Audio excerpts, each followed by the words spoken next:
Muy buenas tardes. De nuevo con ustedes, Fausto Amador Arrieta, Mimi Prado, en un programa más de alto voltaje. Les recordamos que si lo pueden seguir nuestros programas tanto en el Facebook de Alto Voltaje como en el canal de YouTube Alto Voltaje Mimi Prado.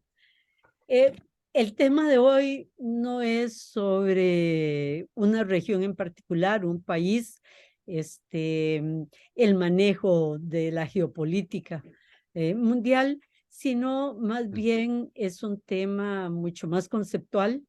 Quisimos hablar sobre la democracia, la crisis, las dificultades, el fin, dicen algunos, de la democracia liberal, el inicio del fin de la democracia liberal que algunos señalan.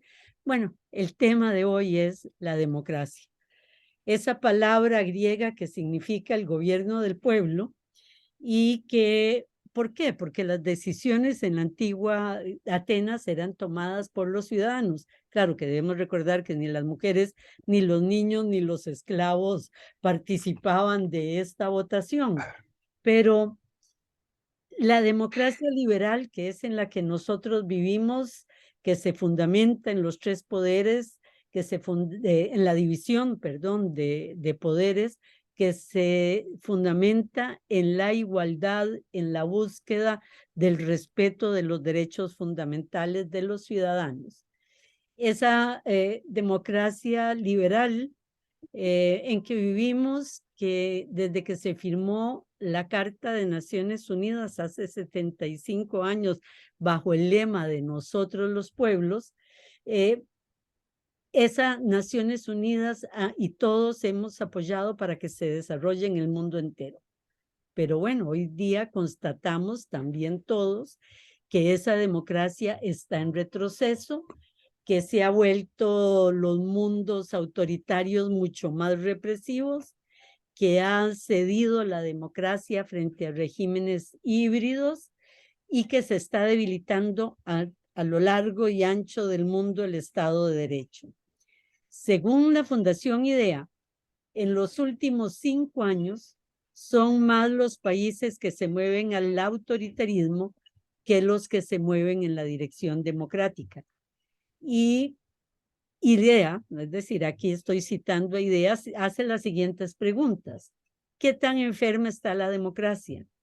¿Realmente se está muriendo? ¿Cuáles podrían ser los remedios? Y señalan como enorme preocupación la crisis de los partidos políticos, que cada vez más se va reduciendo el empoderamiento de la sociedad civil y la participación en la democracia, la corrupción, el impacto de las tecnologías de la comunicación y la información, y especialmente la brutal desigualdad que se ha dado en el mundo y el crecimiento brutal también de los sin control de las grandes corporaciones, sobre todo en el caso que nos preocupa de las corporaciones y tecnologías de la información. Bueno, sobre esto es que vamos a hablar hoy, sobre la democracia y su estado, sus orígenes y su estado actual en el mundo. Bienvenido, Fausto. Tamaño tema. Hola, Mimi. Me alegra mucho que hayas hecho una exposición tan amplia sobre el tema, incluyendo el reporte de IDEA que yo iba a mencionar y me ahorraste esa parte. En muchos sentidos, muchas de las cosas a veces eh, hablan del frío, pero a veces más le ponen la causa al frío a las cobijas y no a las causas más profundas del tema. Y eso es lo que me preocupa mucho.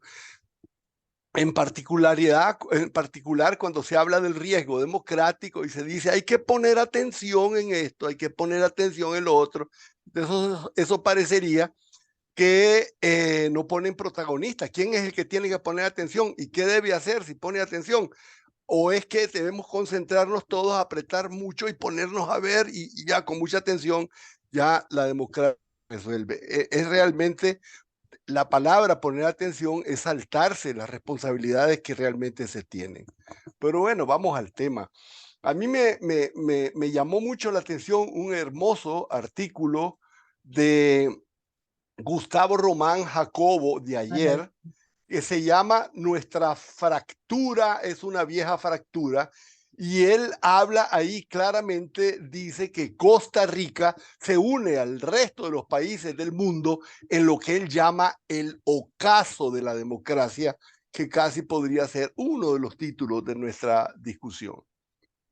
En América Latina y el mundo en general se padece en efecto, como bien mencionaste, de una crisis de prestigio de la democracia. Las encuestas mundiales muestran una caída de la credibilidad en el valor democrático.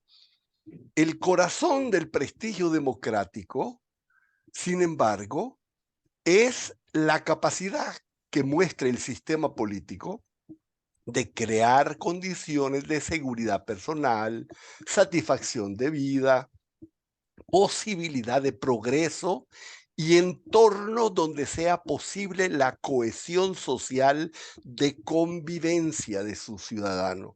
Un lugar donde uno siente que pertenece. Eso no está ocurriendo. En crecientes ambientes de sociedades democráticas, incluso de larga data, se está produciendo un deterioro de la seguridad personal, aumento de la criminalidad, persistencia de la pobreza y la desigualdad, lo que impide entornos sociales de cohesión y sentido de pertenencia. Todo ese conjunto de cosas, yo le llamaría la promesa democrática. América Latina y en muchas partes del mundo, hay un decaimiento de la valoración del concepto mismo, de esa idea básica del contrato social democrático. Y digo contrato social democrático porque muchos hacen una equivalencia, un sinónimo entre contrato social y contrato social democrático. No, el contrato social es la forma en la que un país se gobierna y puede ser democrático o autoritario. Cuando se habla es la idea de base es que los ciudadanos consienten en ser gobernados a cambio de recibir por parte de quienes los eligen, en el caso del contrato social democrático, para gobernarles, a cambio de que reciban condiciones de satisfacción de vida y de convivencia. La democracia no puede disociarse, decía Norberto Bobbio, el cómo del para qué. Y el para qué, decía Bobbio, no se puede separar del para quién. La institucionalidad democrática señala el cómo de la democracia, es decir, el modo que la caracteriza como un sistema mediante el cual se instituyen y aplican reglas de juego político, elecciones libres y justas, competitivas, sufragio universal, pleno ejercicio de derechos políticos y civiles, separación de poderes, igualdad ante la ley, libertad de prensa, derecho de reunión, asociación, protesta, en fin, todo lo que vos dijiste. Es la forma de la democracia, eso, que es una de otra manera, eso de cualquier forma, se ha logrado extender en toda América Latina, más o menos bien. El problema del desprestigio democrático está en el para qué todo eso. El para quién. El para qué es proporcionar a los ciudadanos lo que hablábamos, satisfacción de condiciones de vida. Sin embargo, es cada vez más cuestionada la capacidad que están teniendo las instituciones de la democracia para responder esa pregunta. Todo lo contrario, cada vez se abre una mayor brecha entre las expectativas sociales y el rendimiento institucional creado para satisfacerlas. Vivimos un mundo de crecientes descontentos. Masas inmensas de población viven en inseguridad económica. La desigualdad social se instala en todos los órdenes de vida. Y no solo se trata de desigualdad de ingresos, sino de todas las derivaciones vitales conexas. Los sistemas educativos, divididos entre públicos de acceso general y privados de acceso restringido, no están logrando ofrecer en muchos países el mismo instrumental formativo de movilidad social. A eso yo le llamo el déficit institucional. Las instituciones llamadas a satisfacer las promesas democráticas incluso crecen, se consolidan, aumentan personal y presupuesto, como es el caso de los sistemas sociales y educativos en Costa Rica, pero los problemas que están llamadas a llenar más bien se profundizan. Entonces, en vez de servir de instrumento de equiparación de acceso a oportunidades, hasta la misma educación se suma a los factores que reproducen y perpetúan la desigualdad. Igual ocurre con los sistemas de salud, entre el sistema estatal y la medicina privada, donde hasta la enfermedad es abordada según un orden de prioridades basado en el ingreso, lo que crea la sensación de lo que yo llamo el fraude democrático, el voto como un fraude, un sistema que sirve más a unos sectores sociales que otros, lo que contradice un elemento básico del contrato social democrático, que es un acuerdo donde está implícito que su legitimidad pública se asienta sobre una base de equidad. En estos momentos, la democracia está más caracterizada por el deterioro que por su avance. Este cuestionamiento social sigue mucho la idea de Norberto Bobbio. ¿Para qué me sirve la democracia? Y si la respuesta es negativa, si su pobreza no se supera, si la educación de sus hijos es mala, si no tiene acceso a los servicios de salud, si no puede superar el desempleo, si vive en una zona deprimida, si no logra un empleo formal, bueno, todas esas No cosas. tiene seguridad física frente al Y crimen no, organizado, porque ese es otro. así es. No puede salvar a sus hijos de que esa sea la única alternativa que tengan para progresar. En ese caso, ¿para qué me sirve la democracia? La respuesta más frecuente es no me importa. No me importa qué gobierno sea, mientras me sirva. Y ese patrón de respuesta revela lo fácil que puede ser elegir personas que se presentan por encima de las instituciones, pero que una vez electos utilizan su poder para debilitar las instituciones democráticas desde dentro del sistema.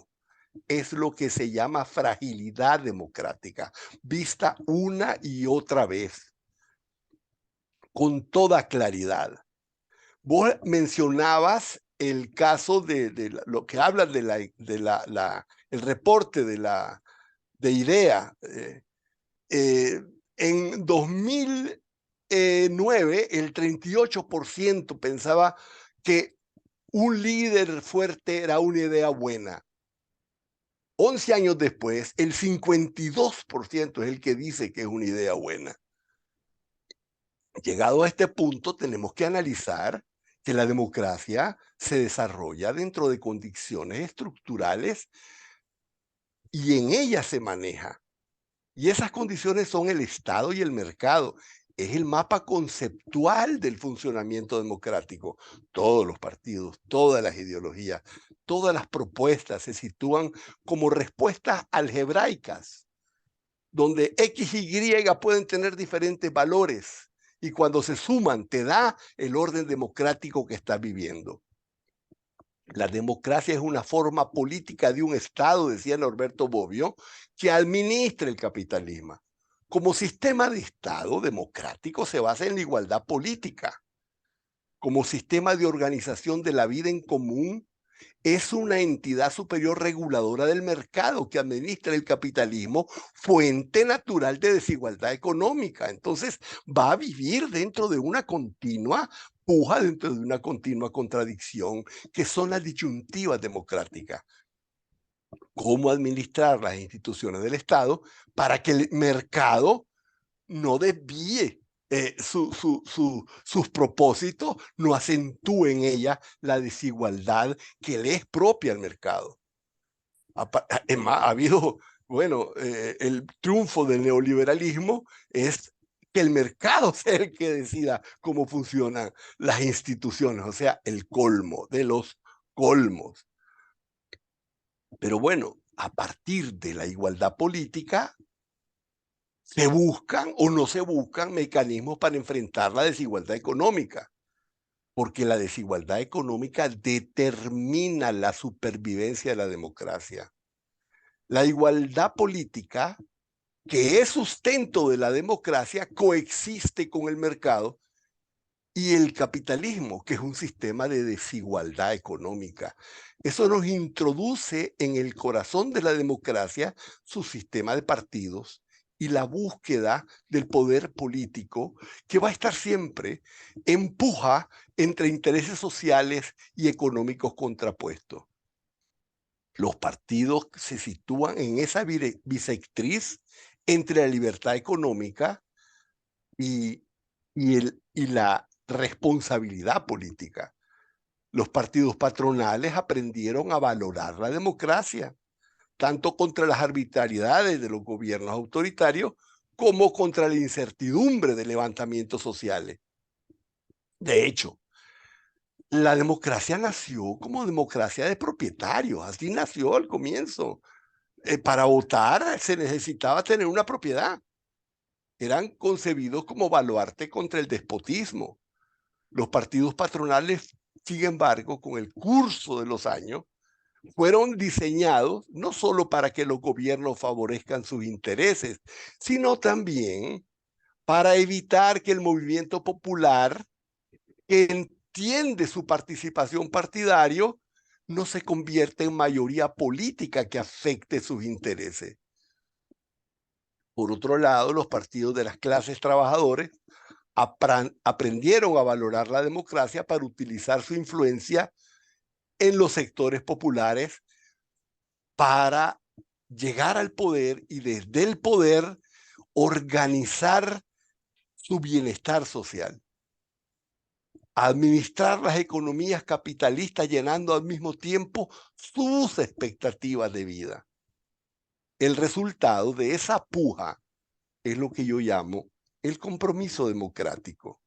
Y Los Fausto, partidos, que se ¿sí? desarrolla no de un día para otro, que se desarrolla de la revolución industrial, las fuerzas obreras clamando por sus derechos y los partidos de la burguesía o de los dueños del capital empezando a ver que tienen que ceder frente a esa lucha. Y del inicio de la revolución industrial a la creación de Naciones Unidas, ¿verdad? Que es cuando la democracia da un salto, la democracia liberal, hay su trecho largo y además 2 guerras mundiales en medio, ¿verdad? Es muy correcto lo que vos estás diciendo. El compromiso democrático, ese proceso en que los partidos de centro izquierda administran el capitalismo, limitando sus excesos y abriendo vías de redistribución de las riquezas producidas, frente a los partidos políticos de centro derecha, vinculados íntimamente con las organizaciones de patronos, que buscan limitar sus aportes al funcionamiento del Estado. Ese es el juego democrático en donde todos buscan de alguna manera encontrar cabida, consenso, acuerdo, establecimiento de lo que se llama el juego democrático dentro del compromiso democrático. Y entonces vos apuntaste de una forma muy precisa a lo que nosotros deberíamos ahora pasar a reflexionar, lo que yo llamo el camino democrático, o sea, el recorrido de la democracia. Porque la democracia como concepto es muy antiguo, pero como organización del Estado es un capítulo muy reciente de la historia humana. Aunque formas parlamentarias fueron existiendo entre los nobles feudales, sobre todo en países nórdicos, Inglaterra, etcétera, para limitar el ejercicio del poder monárquico, formalmente el primer estado democrático de gobierno está cumpliendo apenas 235 años. En 1781 terminó la Guerra de Independencia de los Estados Unidos. Era la primera vez de la historia moderna que nacía una nueva nación. después de 6 años de deliberaciones, contradicciones entre esclavistas, no esclavistas, en fin, los vencedores decidieron organizar un Estado democrático. En 1787, ni siquiera sabían lo que iban a hacer, se reunieron los que habían hecho la guerra para arreglar algunos artículos de su acuerdo y celebraron una convención que se convirtió en convención constituyente, y en 1788 fue su primera elección de autoridades a nivel nacional basada en el sufragio individual. Para que nuestros oyentes conciban los tiempos históricos. O sea, la democracia, con todos sus defectos, ateniense, duró 200 años, no más lo que tiene la democracia norteamericana. Claro, el concepto de democracia liberal moderna nace con Estados Unidos, pero había un pensamiento democrático en Atenas. La República Romana, que también tenía elementos democráticos importantes, duró 400 años. Y lo feudal que vos señalás, también, o sea, históricamente, la democracia ha señalado en esos procesos históricos que tiene vida bastante corta a veces y además que puede ser muy débil, ¿verdad? Si no realmente puede enfrentar los problemas que, como bien señalabas vos, le va dando el mercado, ¿verdad? En su historia. En 1801 se produjo el primer cambio de gobierno producto de una elección. Hasta 70 años después se dio en Europa un Estado democrático. La Revolución Francesa y toda su gloria terminó en el despotismo de 2 Napoleones, Napoleón I y Napoleón III, porque no se quiso poner el nombre de Napoleón II que le correspondería al hijo de Napoleón que murió. En tanto, se dieron algunos intentos de repúblicas, pero en general las clases dominantes europeas habían quedado tan aterrorizadas con la Revolución Francesa y con las guerras napoleónicas que había surgido la Santa Alianza Antidemocrática. Fue el surgimiento de la revolución industrial y de la gran burguesía financiera y de la clase obrera que descubrió la organización política popular, que van a ser la fuerza que va de donde van a salir los partidos modernos y la democracia moderna. De la organización sindical se pasó a la organización política, legal o ilegal, y es esa organización con sus luchas por su derecho a la participación política que va a provocar el surgimiento realmente de los estados democráticos europeos apenas en 1848, Mimi. Ahí es que arranca, con la fundación de la socialdemocracia nacida en casi todos los países de Europa antes de 1900, pero que es en ese tiempo la figura central que negocia y administra los intereses de los trabajadores frente a los partidos burgueses que administran lo de los patronos. Si querés, Hacemos podemos acá en el estos corte, momentos hacer aunque un nos corte. falten unos segundos, pero es un buen momento. Ya regresamos con ustedes en unos minutos. De nuevo con ustedes, les recordamos que el tema de hoy es la democracia, su estado actual en el mundo, un análisis más conceptual de dónde nace, cómo se desarrolla, cuáles son, cuándo falla la democracia. Y cerca del final del programa estaba Fausto ya, perdón, fíjate que fue yo ahora la que me pierdo.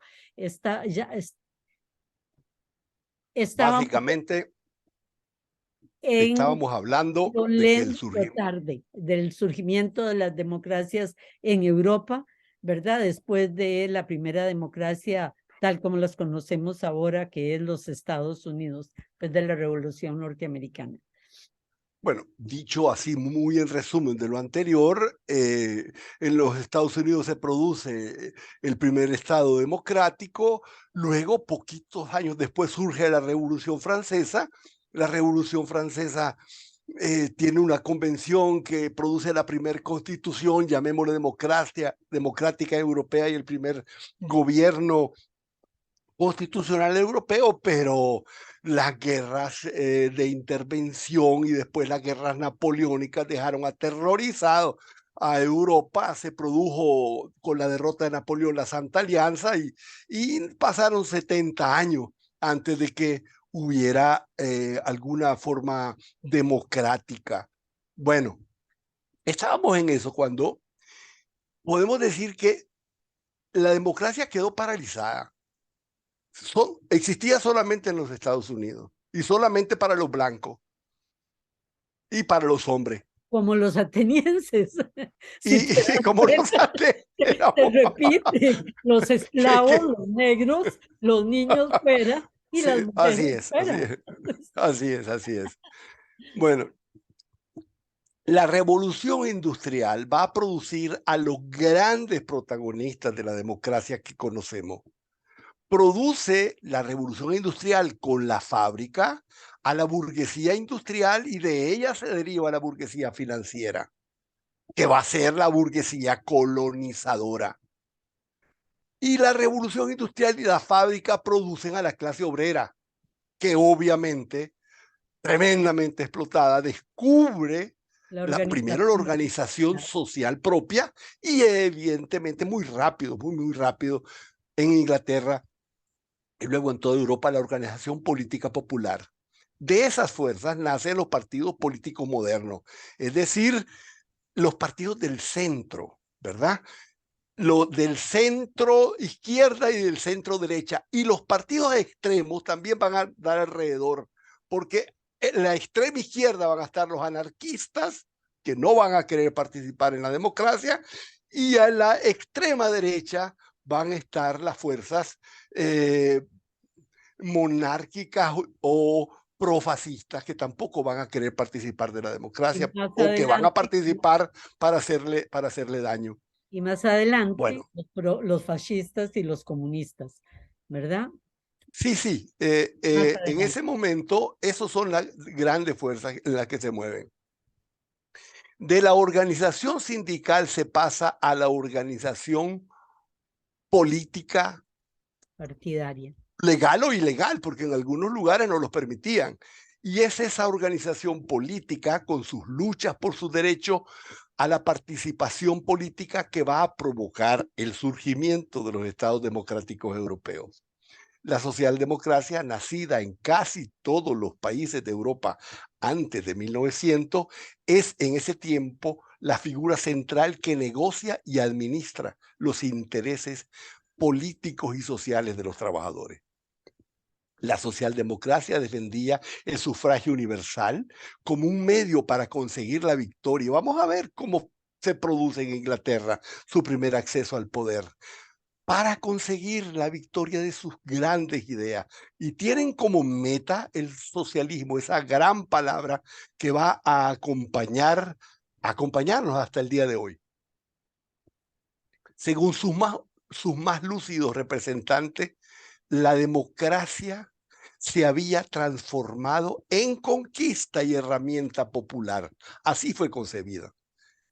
En ese tiempo, sin embargo, en todo el periodo que va desde la Revolución Industrial hasta la Primera Guerra Mundial, ningún partido socialdemócrata se acercó siquiera al ejercicio del poder. Y entonces llegó la Primera Guerra Mundial. Y con ella, la Revolución Rusa que triunfó y la tremenda, gigantesca revolución alemana y austríaca y húngara, en varios lugares se produjo revolución, que fracasaron. Pero esa revolución que triunfó y las que fracasaron van a transformar en todas partes las relaciones de fuerza dentro de la democracia. La burguesía europea sale muy debilitada por la guerra. La burguesía norteamericana no. Esa es una de las razones por qué la socialdemocracia allá no fructificó. La burguesía europea, con las industrias destruidas, va a tener enfrente las posibilidades reales de revoluciones. Y se va a iniciar un proceso de avance de los partidos obreros más que antes de la guerra. En 1924 llega al poder en Inglaterra el primer partido laborista. Veamos lo que pasó. En medio de la guerra y frente a la Revolución Rusa y Alemania, la clase política de conservadores y liberales asustados ven enfrente a ellos una larga y gloriosa lucha obrera que logró la fantástica aprobación de la Ley de Representación del Pueblo de 1918. Ahí, con casi todos los hombres adultos, la mayoría de las mujeres mayores de 30 años, ya les ponían límite, tuvieron derecho a votar. Y entonces el electorado se triplicó de golpe. De 7 millones de electores pasó a 21 millones. Y esa triplicación del electorado británico le dio un golpe gigantesco al movimiento social. En 1924 el laborismo llegó al poder, y yo sé que esto me va a consumir un poquito de tiempo, pero tanto ha sido invisibilizada que yo me niego a hacerlo. Necesito resaltar la figura extraordinaria de Martha Beatriz Webb, porque hasta las feministas la han olvidado. Es la fundadora del movimiento fabiano. Los fabianos, los socialistas que creían en un socialismo evolutivo. Marta, cuya vida merecería mayor mención, es la pensadora y líder social que sienta las bases económicas del movimiento no marxista socialismo. Era una millonaria, Mimi. Era una mujer rica. Nació rica. Y para conocer la situación de los pobres se hizo obrera y fue a trabajar en las fábricas. Y se hizo economista. Bueno, ella es la creadora del concepto de estado de bienestar. Y ya en 1897 propuso la legislación del mínimo nacional. Decía que tenía que haber una ley que garantizara un mínimo nacional de ingreso para todos los ciudadanos, que incluyese educación, salud, esparcimiento e ingreso salarial mínimo en aquel momento. Bueno, ya hablé de ella. Muy bien, porque hay otra Cumplí. mujer también de la que hay que hablar, y me imagino que en algún momento la puedes tocar, de la época, un poco posterior, sí, la Rosa Luxemburgo también, solo que esa bien reconocida, ¿verdad? Por todos, no así Marta. Así es, así es. No se menciona, Marta. En Francia, en 1935, llegan al poder los socialistas con el Frente Popular de Léon Blum. En Alemania, 1935, en Alemania, poco antes, en 1933, a las puertas del poder, los comunistas se dividen con los socialistas y entonces en las elecciones triunfa Hitler. Y en Italia, justo después de la guerra, había habido la marcha de Mussolini. Entonces ahí tenemos el fascismo, la guerra que se viene y los partidos obreros que logran el poder y grandes transformaciones sociales. Así que después de la guerra y la crisis del 29, las opciones eran gobiernos obreros o fascismo. Pero el sentido de reforma política en beneficio de las grandes masas fue la onda hegemónica en todas partes, inclusive donde los socialistas no lograron triunfar, incluso en la Alemania de Hitler, se impuso la hegemonía cultural de grandes reformas sociales, salario mínimo, límites de horas de trabajo, la posibilidad de derechos a vacaciones, todas esas cosas, menos la legalización de sindicatos y partidos obreros que el fascismo los negó. Todos esos elementos tenían tanta fuerza que no pudieron ser negados. Se produjeron grandes nacionalizaciones y grandes sistemas de políticas redistributivas. Es el embrión de la democracia como la conocemos hoy. Y entonces, en medio de eso, en unos lugares triunfando los obreros y en otros lugares los fascistas, llega la Segunda Guerra Mundial. Y cuando termina, los grandes partidos obreros, los que habían organizado la resistencia contra los nazis, resulta ser la fuerza política dominante. Es la Segunda Guerra Mundial, pero ahí sale muy debilitada Europa y muy fuerte los Estados Unidos.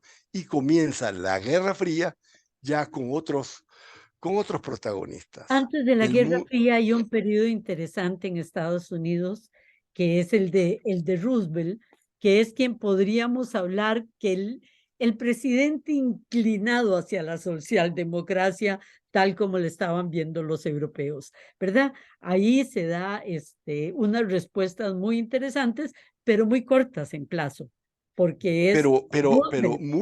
muy correctamente apuntado, Mimi, porque en realidad demuestra la validez de Ujú.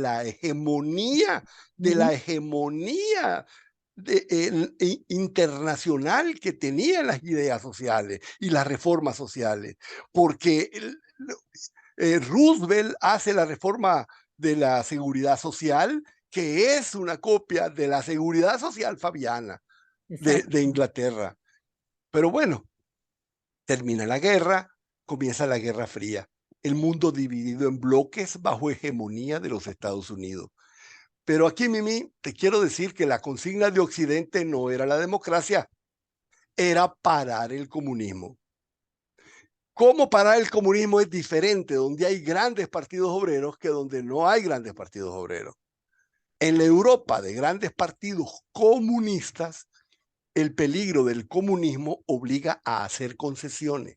Reformas importantes. Desde España, donde no hay, es correcto, desde España, donde no hay democracia, hasta Italia, pasando por Francia, e incluso después en Alemania, los partidos obreros dominan el escenario. Se imponen muchas de las ideas que había propuesto Martha Webs. Se asume incluso con el nombre Estado de Bienestar, Ajá. título de ella. El miedo de la burguesía a una revolución permite acuerdos profundos de redistribución, sistemas de salud y pensiones, aumentos sistemáticos reales de salario, la edad de oro, llaman los principales eh,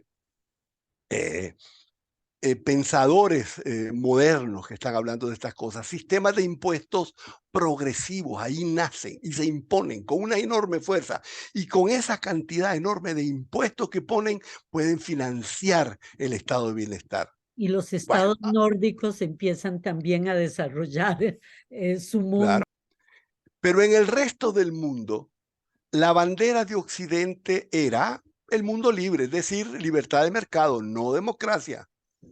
De hecho, en el tercer mundo es una época de dictaduras militares promovida por los Estados Unidos. Porque es muy sencillo el pensamiento. Es decir, es Isa Sanabavich, Howard Sanabavich, ¿verdad? Mientras responda a los intereses de Estados Unidos, que actúe como quiera, ¿verdad? Los dictadores en América Latina para poder tener control territorial y geopolítico.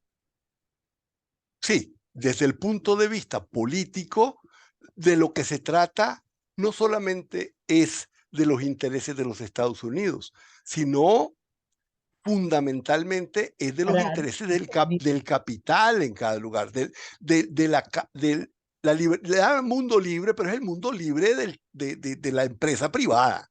unido a Entonces, Estados Unidos, a los intereses. Es que ellos, ¿no? vinculado lógicamente al poder hegemónico de los Estados Unidos, por supuesto. En Europa, sin embargo, aún allí en Grecia, cuando se produce la posibilidad de que un partido comunista llegue al poder en 1967, la CIA conspira y se impiden las elecciones democráticas y se da el famoso golpe de Estado de los coroneles que van a gobernar desde el 67 hasta el 74. Y bueno, y así sigue en el resto del mundo. En Oriente Medio se va a dar un golpe de Estado contra la democracia en Irán, contra un gobierno democráticamente electo. También ahí se afirma que hubo montones de muertos. El triunfo de la Revolución China lleva la Guerra Fría a Asia. Ahí la historia es la misma. En Indonesia, en 1965, otro golpe de Estado desata un genocidio de 500.000 comunistas. En 1954, Francia es derrotada en Dien Bien Phu y se produce la independencia de Vietnam y se acuerda en Ginebra un referendo para la unificación de las dos Vietnames. La CIA impide con un golpe de Estado la unificación de Vietnam del Sur. Vos me lo recordabas la vez pasada. Existe un libro maravilloso que se llama El Americano Feo, de Eugene Burdick y William Lederer, que cuenta el fracaso, el desprestigio del embajador norteamericano en Vietnam. Hablo de esos lugares menos mencionados porque en América Latina, vos lo dijiste con ese gesto de la mano, no terminaríamos. Bueno, había Y podemos dictaduras antes. señalar quiénes no entraron en eso. Es más fácil. Es decir, No, pero es que hay que hablar de las que estaban, por supuesto. Tenés toda la razón. Desde el apoyo a dictaduras tradicionales como Somoza, Trujillo y Stroessner, hasta golpes de Estado a gobiernos democráticamente electos. Arbenz en Guatemala en el 54, Goulart en Brasil en el 64, a Perón en el 55 y en el 76 después. El golpe de Estado contra Allende es probablemente el más emblemático. En fin, Guay. Paraguay, claro. Bueno, el golpe Brasil. de Estado en Uruguay, Brasil, acabo de decirlo, el contra Goulart. En fin, la lucha del mundo libre, de la hegemonía de los Estados Unidos, está claro que confía más en las dictaduras militares que en la democracia. Él las arma, él las organiza, él las entrena. Resumiendo, la Guerra Fría y el peligro comunista crea el entorno geopolítico del afianzamiento de grandes reformas democráticas en Europa. La Guerra Fría y el peligro comunista desatan la política de gobiernos militares en Asia, África y América Latina. La democracia no aparece segura para la hegemonía norteamericana frente a las reivindicaciones sociales. En América Latina, sobre todo a partir de la Revolución Cubana, se crea el entorno geopolítico del afianzamiento de las dictaduras militares. Y entonces llegamos a un momento en que la historia nos da un vuelco y cae el muro de Berlín y la Unión Soviética hace esa cosa increíble que es suicidarse y se crean las condiciones para los La fenómenos tercera ola contradictorios. democrática, llamada así, ¿verdad? Claro, la ola democrática en Rusia fue la ola del neoliberalismo que la destruyó. Acabó con todas las conquistas sociales que habían habido antes, porque simplemente lo que regresó fue el hambre. Sí, pero es que Pero la ola bueno, para todo democrática, el... Fausto, que se desató en todo el resto del mundo, ¿verdad? Con mejores aires, al final de cuentas, el neoliberalismo vino y la está matando casi igual que la mató, junto con la cuarta revolución industrial, ya eso es otra cosa, a igual que en la Unión Soviética, no de una manera tan brutal, pero sí más lenta, que es lo que hablamos en la primera parte del programa. La realidad es que una vez que consideran que el comunismo no es peligro, las concesiones sociales ya no son necesarias. En este mundo sin bloques, el compromiso democrático se mueve a favor del capital internacional en Europa. Se inician restricciones a los derechos sociales en toda Europa. Aparece el desempleo gigantesco. Por otra parte, la globalización permite que el capital escape a sus responsabilidades de mantenimiento del Estado. Se produce un desmantelamiento industrial que mueve las fábricas hacia China o hacia las zonas francas. Y entonces, ahí donde habían tenido un papel decisivo en el estado de bienestar los sindicatos y los partidos socialdemócratas perdieron gran parte de su base social. Los partidos socialistas, sin sus raíces de clase, dejaron de tener perspectivas históricas propias y se amoldaron a lo que estaba. Y la democracia occidental dejó de promover el progreso social. La mayor prueba de esto es la fuerte disminución que ha habido desde la caída del muro de Berlín hasta ahora en la proporción de los ingresos procedentes del salario en el PIB, en el valor agregado. La desigualdad de ingresos se convirtió en tendencia universal. Con la desaceleración del crecimiento, la creciente desigualdad hace que los ingresos se estanquen y la movilidad social disminuya. Y en esa situación, ya los partidos obreros que promovían esas reformas no tienen base social. Desaparecen los contenidos anteriores del compromiso democrático. El compromiso democrático queda en el aire. Y en el álgebra entre democracia y mercado, el progreso ya no acompaña una mejora de las condiciones materiales. Se progresa económicamente y las condiciones materiales de amplios sectores de la población se estancan o retroceden. Ya no mejora la vida. Ni si hay crecimiento, ni si hay progreso tecnológico. Ni siquiera cuando hay crecimiento del comercio, beneficia de una forma decisiva a los sectores abandonados. La desigualdad aumenta. Sin embargo, el fin de la Guerra Fría, pasando a nuestra zona, permitió un retroceso de las dictaduras y un retorno a la democracia formal en América Latina. ¿Por qué? No había miedo de comunismo, no importa. Que hagan votaciones. No hay nadie que ponga en peligro mis intereses. Gane quien gane. De hecho, no hay grandes partidos obreros amenazantes.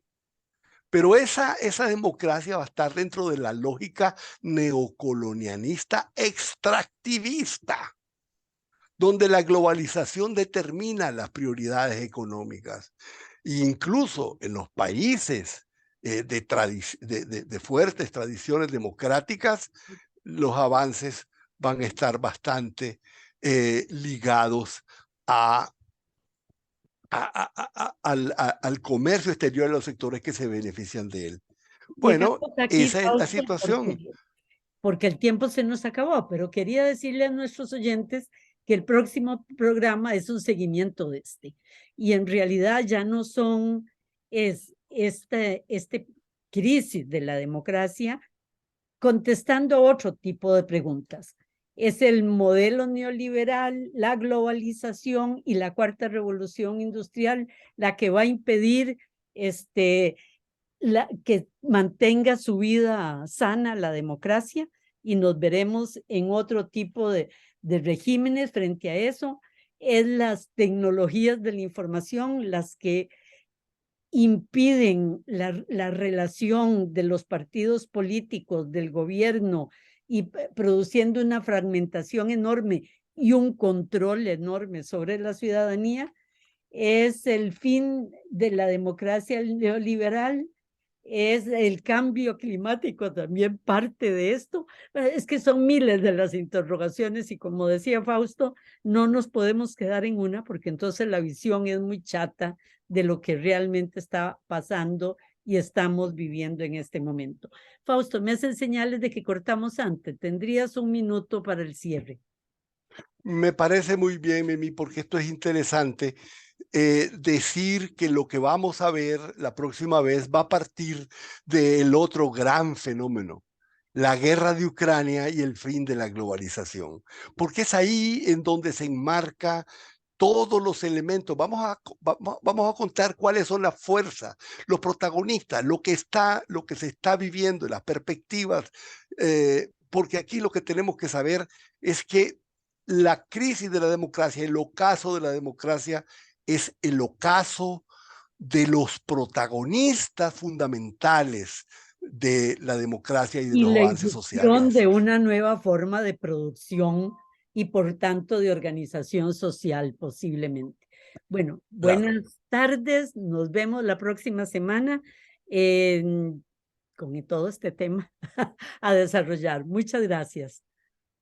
Muchas gracias, Mimi, y buenas tardes.